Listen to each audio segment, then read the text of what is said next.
Estamos ao vivo. Boa tarde, hoje não é quinta-feira, hoje é quarta-feira.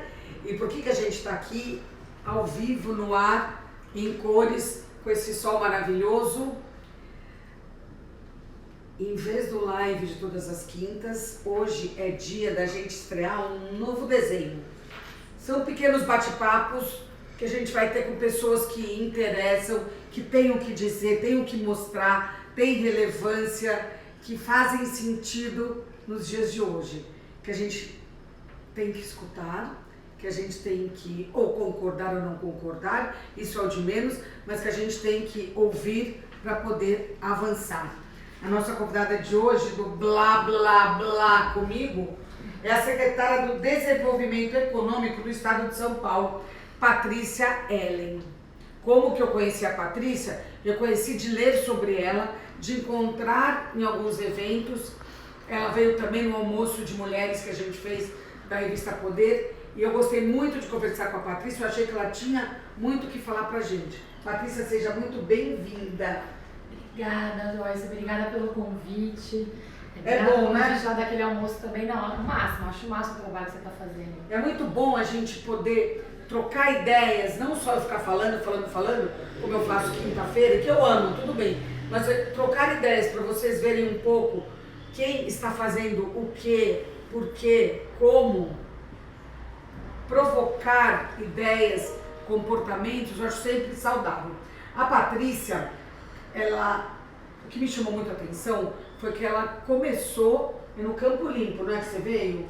Isso, eu nasci na Vila das Belezas, ali no distrito do Campo Limpo, aqui em São Paulo. Que zona que é o Campo Limpo, Patrícia? É na Zona Sul, ali na periferia da Zona Sul, sim, né? Agora tem, na época não tinha, mas do lado da minha casa lá, que meus tios moram lá ainda hoje, tem até metrô, é uma região que já virou. ficando mais conectada. Isso né? era periferia quando você nasceu? Não, ainda é, né? A região do distrito do Campo Limpo todo ali é uma região que tem índices de desigualdade bastante grandes, né? Até fiz uma palestra recentemente falando muito que marca o meu propósito de vida é o número 20, que hoje eu moro a exatamente 20 quilômetros de distância da casa que eu nasci, né? E a diferença da idade média ao morrer entre a região que eu moro hoje e a região onde fica a maior parte da minha família é de quase 20 anos. Nossa, isso é impactante. Na mesma cidade. Né? Por que eu achei importante a gente começar a conversar essa série de conversas de blá blá blá com a Patrícia?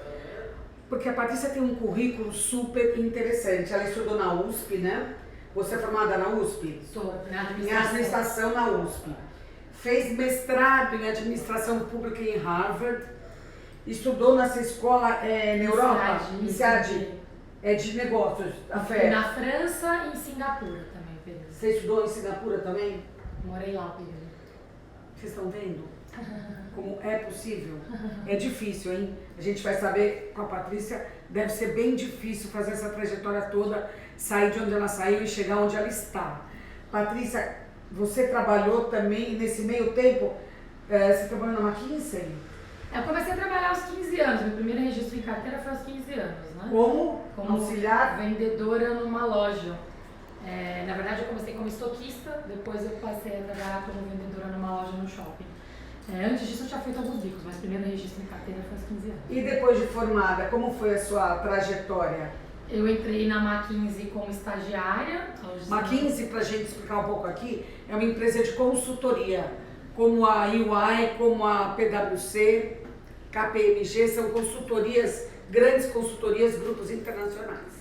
Eu entrei lá, eu estava no terceiro ano da faculdade, tinha acabado de voltar de um intercâmbio, porque eu não falava inglês quando entrei na faculdade, né? Tinha um inglês básico e eu via que todas as entrevistas precisavam de inglês. E o que você fez? Então, aí eu consegui uma bolsa na faculdade para fazer um intercâmbio, eu queria aprender inglês e espanhol. Então, eu tranquei por um ano a faculdade e fui para a Espanha primeiro, né, através de um programa que a USP tem, e estudei lá, e depois eu fui para Inglaterra, e lá eu estudei inglês e trabalhei de garçonete. Ser secretária de Desenvolvimento Econômico já é uma coisa importante, né? Ser secretária de Desenvolvimento Econômico no estado de São Paulo, que é o estado mais rico do Brasil, o que tem mais relevância, sem nenhum bairrismo, porque né? Como é que você vê isso, Patrícia? Como é que você saiu de onde você saiu e chegou onde você está? Que idade você tem? 41. Como é que você, numa trajetória tão curta, você saiu do Campo Limpo e você chegou no Palácio dos Bandeirantes?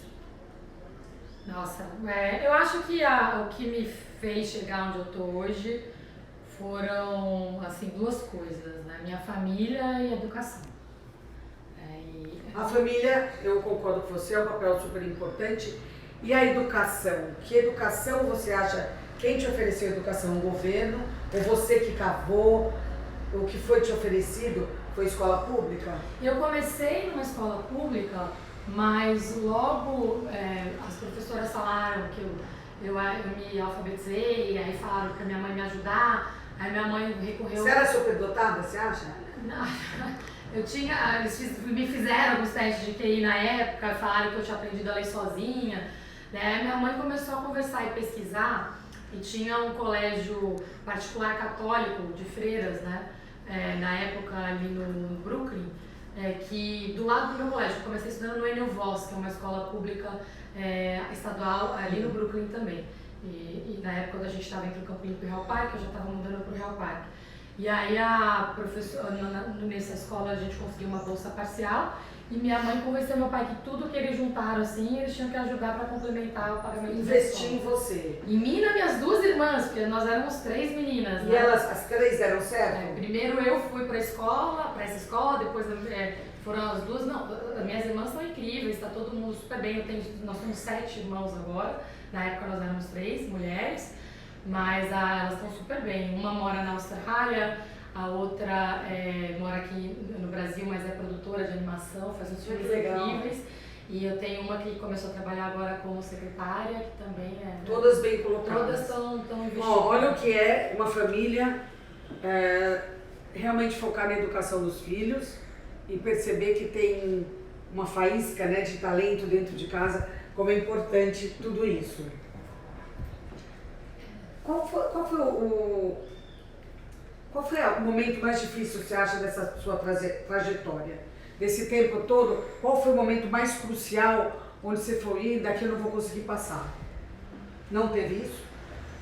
Eu acho que pra mim, pessoalmente, não, porque meu pai e minha mãe sempre me criaram de uma forma dizendo que eu podia ir muito além. Tudo. Meu pai, imagina, ele veio de Sergipe com a minha avó, que teve 21 filhos, ela pariu 21 anos e tem 16 filhos, 8 homens e 8 mulheres.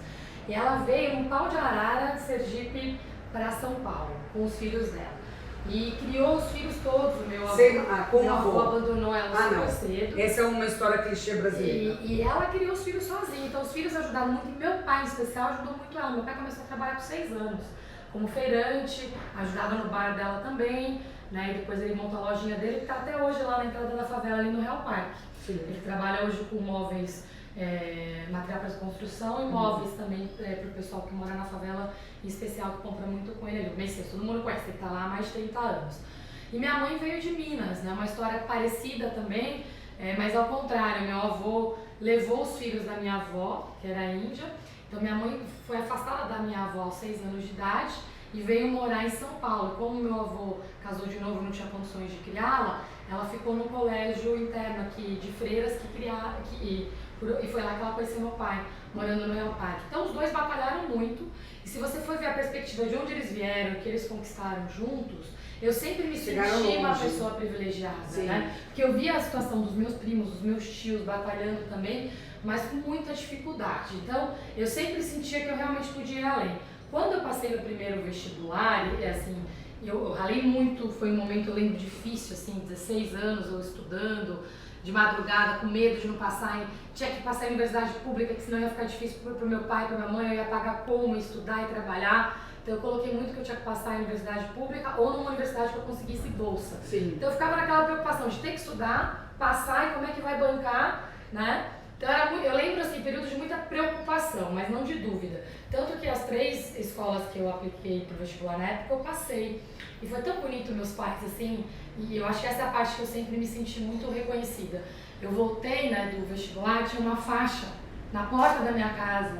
Você fica emocionada, assim, parabéns, filha, você passou em todas as escolas. Nossa, o bairro inteiro sabia que eu tinha passado na faculdade. Olha, o que é ser reconhecida Primeiro, se você não é reconhecida dentro da sua própria casa, você não consegue se fazer reconhecer no mundo, na vida. Se você não tem essa força que já vem de casa, você vai ficar insegura. Com certeza. E meus pais, assim, eu via direto, minha mãe e meu pai, não era só quando tava na minha frente. Às vezes eu ouvia minha mãe falando com uma amiga no telefone e ela tava sempre elogiando a gente, falando das notas, falando de como a gente estava, sabe, evoluindo. E me marcava muito aquelas ouvidas, assim, no canto da escada, ouvindo a mãe falar. E meu pai não estudou, meu pai terminou a 8ª série no supletivo, quando eu já estava na 8ª série.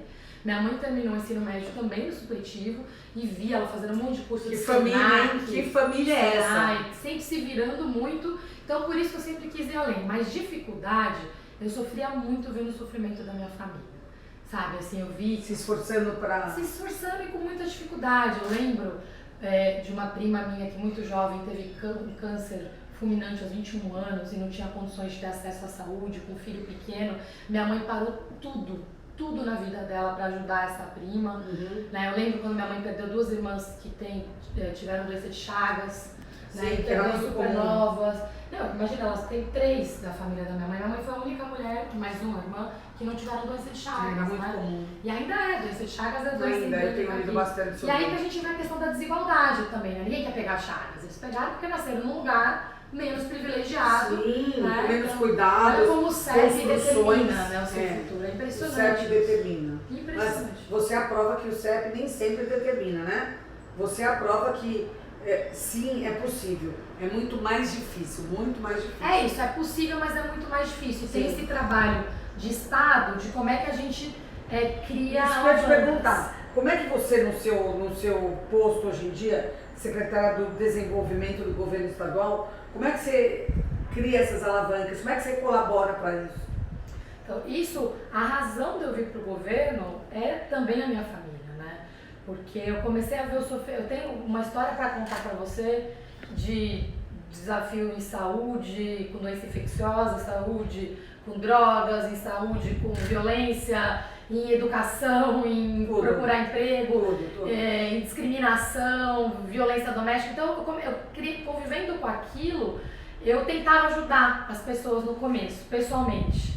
Ia lá, tentava ajudar, conversar, ajudar a procurar um emprego, emprestar dinheiro, a dar aula. Eu criei uma ONG dentro da favela, em parceria com um amigo meu que já tinha aberto uma sede no Capão Redondo. Eu fui abrir na favela do Real Parque para ensinar inglês para os jovens. Então eu tentava sempre ali, perto da minha família e dos meus amigos que conviveram comigo, como é que eu contribuía. Só que eu via que assim, o impacto era mínimo. Né? Com muita sorte eu ajudava uma pessoa. No começo eu achava que legal, ajudei alguém. Mas eu comecei a ver assim, e trabalhando no setor privado, com consultoria, eu fazia transformações em organizações inteiras, né? Então você via e falava, poxa, se eu juntar, né, o que eu estou fazendo nas empresas, com o meu conhecimento agora, com essa minha vontade de contribuir, né, eu acho que eu posso fazer muito mais. Então quando veio o convite do governador, acho que eu senti assim, pela primeira vez ali, que era o momento certo, com o projeto certo, de eu poder contribuir de uma forma muito mais sistêmica para ajudar muito mais gente e principalmente na minha família. E amplificar tudo que você sempre acreditou, né? Eu quero falar de 2 coisas com você. Primeiro, é inevitável, né? Ser mulher num posto desses, na sua carreira, e ter chegado aqui como uma secretária mulher. Tem poucas secretárias mulheres no governo? Então, o governo hoje tem 4 mulheres secretárias, são 20 secretarias, nós somos 20% do quadro. É o maior percentual de mulheres da história do governo. Tipicamente, liderança feminina, mulheres em liderança no setor público e privado, nunca passa de 10%, com sorte 15%, né? É muito assustador, a gente precisa mudar isso. Eu estava até olhando as estatísticas ontem, que me perguntaram no LinkedIn, a Neiva, até que fala muito de liderança feminina, perguntaram quantas prefeitas são mulheres. Não é meu trabalho essa parte, mas eu falei, eu me interessei pela pergunta. E eu vi que 11% das prefeitas do estado são mulheres. Né? E que é a mesma coisa no Senado, no Congresso e no setor privado, é a mesma coisa. Eu acho assim, a estatística a gente precisa mudar, é um absurdo. Se a gente tem metade das mulheres, né, na população, tinha que ter metade das mulheres ocupando esses cargos. Mas fora isso, a dificuldade assim, de me perceber como mulher, eu fui percebendo aos poucos, porque na minha criação, meus pais sempre falaram que a gente podia ser o que a gente quisesse.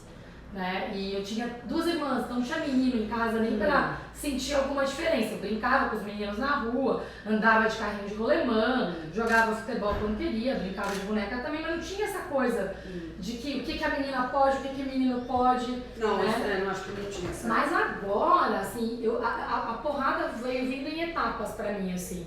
Quando eu comecei a assumir cargos mais sênior, porque as mulheres vão sumindo. Quanto mais você sobe, mais sobe. Impressionante, na faculdade era meio a meio. Aí você entra, meu primeiro estágio foi no banco. Aí no banco eu já era uma das únicas mulheres lá, já achei super estranho. Né? Antes eu trabalhava de vendedora, tinha muita mulher. Garçonete também tem muita mulher. Quando o cargo é mais baixo. Mais baixo que mulher. Aí você vai subindo, gerente. Já tinha, sei lá, caiu para 1/3 ou menos que isso. Quando eu fui eleita sócia, assim, na McKinsey, que comecei a conviver só com presidentes de empresas, gente, sumiram as mulheres. Aqui a gente tem a revista Poder e a gente tenta privilegiar a presença das mulheres, mas é difícil, porque justamente por causa disso, a gente tem que puxar, ir lá cavar onde estão e trazer para a luz do dia, que é para multiplicar essa ideia. Parabéns pelo trabalho de vocês, que a gente precisa apoiar e ajudar as mulheres a sobreviverem, né? Porque esse período de transição, eu não sei como vai ser, é meio solitário. Você tá ali, tem eventos que eu vou, que tem 200, 300 pessoas que eu trabalho, imagina, com desenvolvimento econômico e tecnologia. São 2 áreas, assim... vitais hoje em dia. Mas que não tem mulher, principalmente quando tem muita engenharia. Eu fui num evento... Tecnologia hoje tem menos mulher ainda, não tem? Nos cargos de liderança, menos ainda. Semana retrasada, eu estava num evento, eu contei, tinha 300 pessoas na sala, tinha 4, 5 mulheres. Não, isso é muito pouco. Na sala, na plateia, não era nem só no painel, pouco, né? Muito pouco. E como foi sua experiência em Harvard? Harvard, eu acho que é o sonho de consumo de todo mundo que estudou business, administração, economia. Quem não quer ter passado por Harvard? Como é que você chegou em Harvard? Eu fui para Harvard, quando eu fui eleita sócia na McKinsey, eu fui eleita super jovem, né? E ali eu comecei a ter essas crises existenciais de como é que eu contribuía mais com a sociedade numa escala maior. Eu falei, poxa, eu tô sendo promovida tão rápido, eu já consegui até juntar um dinheiro para poder ficar um tempo, né, sem trabalhar. Eu quero contribuir mais, mas na correria, que eu não tô conseguindo nem pensar.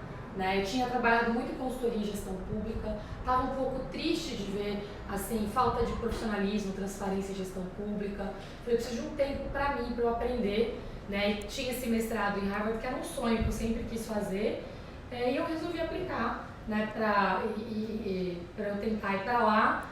E foi super engraçado, porque como eu tinha acabado de receber uma promoção e eu pedi uma licença, as pessoas acharam que eu tinha enlouquecido. Eu ouvi de um monte de gente, você deveria estar ensinando, por que você está indo estudar? Como assim você vai estudar agora, né? Termina, junta uma grana, depois quando você não precisa trabalhar, você vai viajar pelo mundo. Das 20 pessoas que eu conversei, eu lembro assim, teve 2 que me apoiaram para eu ir. O resto só me chamaram de maluca e versões diferentes. Mas é aí que a gente está certa. Quando tá todo mundo achando que você está maluca, é quando você está certa. Porque não é assim, eu já tinha uma graduação. Não é óbvio. Não era o óbvio, né? Mas posso te falar, foi a melhor coisa que eu fiz na minha vida. Porque eu cheguei lá, eu já tinha estudado um pouco antes, eu já tinha trabalhado muito, eu já tinha tido muita experiência. Então assim, sabe quando você estuda com vontade, querendo aprender? Por opção. Por opção, sabendo o que você quer estudar, o que você quer aprender. E eu procurei, fiz um curso totalmente misturado, né? Porque eu peguei coisas voltadas a muita tecnologia, então Big Data, algoritmos, estatística bem complexa, avançada. Eu fiz um curso do MIT que chamava Redes Neurais Aplicadas para Desenvolvimento Econômico. Né? Assim, incrível. Super difícil, mas incrível. E hoje eu uso muito disso. Mas ao mesmo tempo eu fiz cursos voltados à inteligência emocional, que é uma coisa que eu acredito muito. Faz muita falta e pouca gente se identifica. Espiritualidade, eu fiz curso de espiritualidade, eu estudei os sutras, todos os livros mais antigos indianos, que são os livros, alguns dos mais antigos do mundo, né? Estudei religiões e aí peguei também toda a parte de liderança adaptativa. Como é que você entende sistemas, os interesses em jogo e mobiliza sistemas ao redor de um propósito único. Bacana. E foi assim, o professor Heifetz, até foi o professor mais inspirador que eu já tive na minha vida, assim, transformou, sabe quando você integra tudo? Né? Você ficou bastante tempo lá, pouco, como é que funciona isso? Lá mesmo, como eu fiz o Mid Career, já tinha mestrado, já tinha anos de experiência de trabalho. Em Harvard eles fazem essa opção do mid-career, que é para quem já está no meio da carreira, que eles chamam, né, que você faz 2 anos em um, desde que você faça o summer. Então eu fui para lá em maio de um ano, eu estudei durante as férias de verão e depois fiz mais um ano. Nossa, que delícia! Que delícia no sentido de que rico, né? E as pessoas, que possibilidade, que acesso, que conexão, que, né, tudo isso que é fundamental nos dias de hoje. Foi mágico. Patrícia, quais são os seus desafios hoje na secretaria? Olha, com essa bagagem toda aí que eu estou vendo e estou dividindo aqui. Bom, a secretaria, em primeiro lugar, assim, como eu te falei, é a primeira vez que eu sinto assim, 100% de alinhamento com o meu propósito, né? Porque eu fui trabalhar num lugar onde eu pude integrar tudo que eu já trabalhei, toda a parte de desenvolvimento econômico. Você trabalhou na prefeitura com o João também? Eu fiz um projeto com ele lá. Mas você não estava em secretaria? Não. Então, como consultora, eu trabalhei com São Paulo, Salvador, Fortaleza, com o governo federal, com o estado de São Paulo. Então, fiz muitos projetos pelo Brasil inteiro, né? E fora do Brasil também. Mas tá lá dentro é outra coisa. E eu pude trazer essa bagagem de desenvolvimento econômico, também a parte de ciência, tecnologia e inovação, né? Eu dou aula hoje de inovação digital, que é uma área que eu acredito muito. Aonde você dá aula? Eu dou aula no Centro de Liderança Pública, que é um mestrado em parceria com Oxford, com Blackman School, que é a Escola de Governo de Oxford. E eu dou aula lá de liderança adaptativa e de inovação digital. Então, os dois extremos ali, né? A Big Data e a parte mais adaptativa, emocional. Porque eu acredito muito que a gente não tem como fazer melhor do que estar lá sem a gente passar por um processo de autoconhecimento. Sim. Eu tenho muito isso em mim, assim, eu não sou melhor que ninguém. Eu não acredito nisso. Né? Eu acredito que as pessoas são expostas a condições diferentes. Então, eu preciso estar melhor, que é diferente de ser o melhor, que é estar melhor comigo mesma, né? Olhar para dentro, entender o que pega em mim, aceitar quando eu piso na bola, quando eu erro, reconhecer meus erros, aceitar que a gente erra também, né?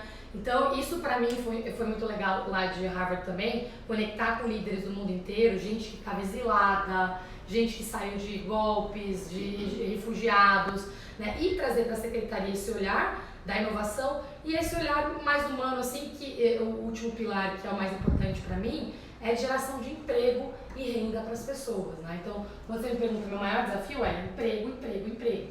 Né? Gerar, criar e manter vagas de empregos. Emprego e, na verdade, além disso, hoje, não dá para falar só de emprego. É oportunidade de geração de renda, né? Empreendedorismo. Sim. Que não vai ser um empregado tradicional. Não existe mais isso. A tendência é que cada vez isso mude mais. Mas você dá condições das pessoas empreenderem, acreditarem nelas, naquele microcosmo delas, elas terem possibilidades. Exatamente, é isso. Faltou perguntar alguma coisa que você gostaria de falar? Não, eu acho que talvez o que eu gostaria de falar a gente tem agora esse desafio como sociedade de voltar a dialogar, né? Tem a questão da liderança feminina, mas a liderança feminina não é só ter mulheres no poder. A gente tem o feminino do homem e da mulher operando de uma forma mais harmônica, né? E eu sinto que está todo mundo muito bélico, todo mundo muito ali. Até as mulheres. Todo mundo, né? A gente tá num clima, assim, ainda até meio de eleição, né? Sim, difícil. Federal. Eu lembro quando eu assumi no governo, gente que achava que o governo era de uma linha me criticou de um lado, gente que achava que era de outra me criticou do outro. Ninguém parou pra me fazer uma pergunta. Mas todo mundo tinha muita opinião sobre o julgamento, né? As pessoas querem falar, elas não querem ouvir. Ninguém. Isso foi um golpe muito forte, falando de desafio. Talvez o pessoal maior foi esse. O peso do julgamento, ali entender que agora você está no público e que, ok, vão questionar, vão julgar e que muitas vezes você não vai ter tempo de se explicar e que você tem que ter a ver com isso. Mas, independente do meu processo pessoal que é aprender a lidar com isso, acho que como sociedade, a gente precisa voltar a criar espaços de diálogo. Está muito difícil. Está muito difícil trazer as pessoas para projetos comuns, para construir coisas maiores, né? A gente está passando por uma revolução digital e a gente está tão ocupado com problemas de 500 anos atrás e criando novos problemas nessa segregação da sociedade, assim, que me assusta muito. Eu tenho 2 filhas pequenas, assim, são gêmeas, né, de 4 anos, e eu vejo a visão de mundo que elas já estão começando a construir e é tão pura e é sem essas divisões, sabe? Talvez essa geração, essa divisão não seja mais presente, né? Talvez não pode ser, né? Mas a gente precisa começar a mudar agora para eles também, né? Porque imagina, Joyce, que em 2040 a gente vai ter mais idosos do que jovens no Brasil, né? Então tem um trabalho que a gente precisa fazer agora. Sim. Agora mesmo, de movimentação da sociedade civil. Essa é uma das razões que eu sou uma das cofundadoras de um movimento de renovação pública e política, que é o Agora. Acompanho e apoio vários outros movimentos. Eu acho que a gente tem que se engajar. Sim. Se engajar de uma sim. forma assim, aberta ao diálogo e, mais importante, fazer gestão pública e política baseada em evidências.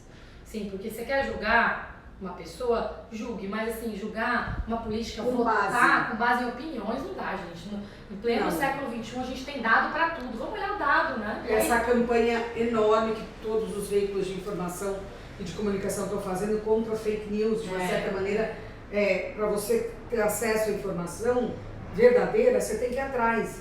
Não é o que cai na sua rede de WhatsApp, não é o que está no Facebook, nada disso é verdadeiro. Verdadeiro é o que tem um aval de uma pesquisa, de um trabalho, de uma dedicação. Esse, para mim, é o ponto mais importante, a gente construir espaços de diálogo e gestão assim, de políticas públicas baseadas em evidências. E fake news tem assim, criado um gasto de energia tão inútil pra gente, assim, como humanidade. Sim, né? Não é só na secretaria, né? Em todo lugar, assim, as opiniões baseadas na opinião do outro, que também foi baseada na opinião de um terceiro. É o telefone sem fio de opiniões. Uma coisa bem que a gente conhecia, telefone sem fio. Mas só de opiniões, né? Não pega essa frase e passa pra lá, eu acho isso. Aí o outro pega e fala, eu acho isso, e o outro pega, eu acho isso. Assim, vai chegando uma coisa que não é nada. Não sai nada com nada. Mas a minha esperança, assim, ao mesmo tempo, eu acho que talvez depois que eu virei mãe de meninas ainda, né? Além de começar assim, liderança feminina é uma pauta muito importante para mim, tanto de mulheres como do feminino mesmo.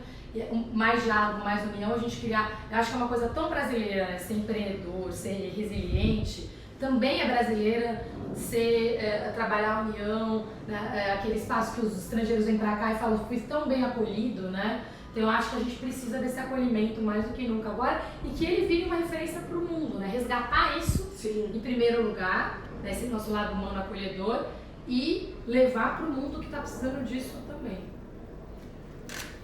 Arrasou. Eu fico aqui falando essas palavras, mas o fato é que não é à toa que a gente estreou essa série de conversas com a secretária Patrícia Ellen. São exemplos assim, eu acho que a gente precisa amplificar, dar espaço para todo mundo ver que existem pessoas sérias que estão trabalhando, existem mulheres dinâmicas, especiais e com a cabeça preparada para dirigir os passos de tanta gente que precisa em volta. Enfim, eu acho que a gente começou bem, né, Morgana? Eu achei que foi maravilhoso. Espero que todos tenham gostado. Eu queria agradecer a secretária. É tão bacana ver ela contando a história dela, a emoção e a verdade de estar trilhando um caminho que só vai para frente. Então, não tem nada que me deixe mais feliz e mais alegre e mais realizada do que dar voz a pessoas assim. Obrigada, secretária. Eu que agradeço. Muito obrigada, Joyce. Obrigada pelo convite, viu? Foi ótimo. Obrigada. Ótimo. Foi muito bom, né? Vocês gostaram, meninas? Gostei.